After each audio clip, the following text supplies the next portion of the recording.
Korogo, cadre de la célébration officielle de l'Aïd el-Kébir ou Tabaski, la grande mosquée de Koko. Elle enregistre la présence des plus hautes autorités de la ville avec à leur tête le Premier ministre Amadou Gon Coulibaly. Suivant la tradition, les fidèles ont accompli les 2 rakats officiés par l'imam Gaussou Sissé. Dans son sermon, l'imam a instruit les fidèles musulmans sur la portée spirituelle de l'Aïd el-Kébir. Ce que Nami vraiment a fait, le chemin, tous les musulmans doivent continuer ce chemin-là. Pour qu'on n'a qu'à trouver ce paradis comme Nami vraiment. À la suite de ce sermon, il a procédé à l'immolation de son bélier, un geste qui commémore le sacrifice du prophète Ibrahim, le père du monothéisme. L'acte est prescrit à tout musulman qui en a les moyens. La Tabaski est un rendez-vous annuel très attendu par les fidèles. Quand tu ne fais pas cette fête, soit tu es malade ou tu as une indisponibilité. Sinon, vraiment, c'est une fête à ne pas manquer. Le Premier ministre Amadou Gon Coulibaly, qui a effectué le déplacement auprès de sa famille à Korogo pour la célébration de l'Aïd el-Kébir, a pour sa part dit édifié par les enseignements prônés par le guide religieux. Cette année, la fête de la Tabaski se tient à une période qui coïncide avec la fête de l'indépendance de notre pays. À l'occasion de cette fête de l'indépendance de notre pays, les Ivoiriens ont ressenti beaucoup de fierté par rapport aux avancements dans tous les secteurs effectués par la Côte d'Ivoire sous le leadership du président de la République, son Excellence M. Alassane Ouattara. Je voudrais formuler le vœu que toutes les prières qui ont été faites partout en Côte d'Ivoire par les imams aujourd'hui renforcent donc la paix dans notre pays, renforcent la cohésion sociale dans notre pays, renforcent ce sentiment de fierté que ressentent les Ivoiriens aujourd'hui. La fête de la Tabaski est célébrée le 10 du 12e mois du calendrier musulman, mois appelé Zul Hijja. À cette période, le Saint-Coran recommande de multiplier les actes de générosité, de dévotion et de partage. C'est l'occasion aussi de se faire des vœux.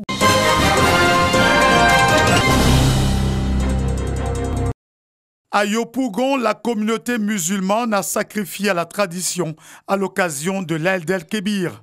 Par centaines, les musulmans de cette commune se sont rendus dans les mosquées. Le ministre Gilbert Kafana Koné était à leur côté pour apporter son soutien. Précisément la communauté musulmane de Mikao, à qui il a demandé d'œuvrer à la cohésion sociale et à la paix définitive en Côte d'Ivoire. Même message véhiculé par l'imam Ouattara Zoumana. Après quoi, il y a eu l'immolation de la bête. Comme la communauté musulmane de Yopougon, les musulmans de la commune d'Adjamé ont aussi commémoré la fête de Tabaski. La mosquée principale des 220 logements est le lieu qui a accueilli la communauté islamique Ahmadiyya.